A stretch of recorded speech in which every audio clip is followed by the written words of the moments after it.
Be punctual, be reliable, be willing to take on new responsibilities, be eager to learn, take initiative, but also be flexible. You need to roll with the flow.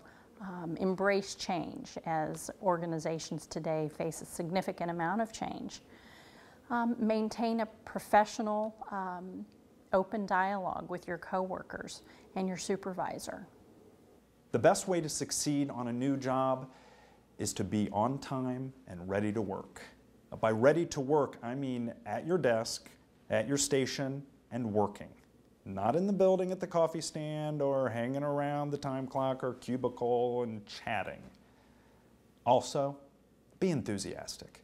Enthusiasm spills over, and if you're enthusiastic, others will be too. Be willing to listen and learn. You may have done a particular task one way at a past job, but because they did it that way doesn't necessarily mean that's the way we do it. Most employers have the same basic expectations: that you have the required training, experience, and skills to do the job, that you are honest, reliable, and hardworking, that you are willing to learn, and that you get along well with coworkers, customers, and supervisors. Most of the time, this is enough to keep your job. But when pressured to cut some workers and keep others, employers don't just look for those who met expectations. They look for employees who went above and beyond what was asked of them. But how do you exceed expectations? I'm about to give you 12 tips for doing just that. Be sure to write down any that you have struggled with in the past or any that you plan to work on at your next job to better ensure your success. For starters, you should identify weaknesses in your basic skills and improve them. Employers expect you to have good basic academic skills.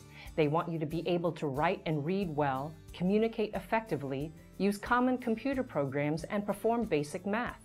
Nearly every job requires these basic skills, and although it might not seem obvious in an interview, your employer will quickly find out if you don't have these basic skills.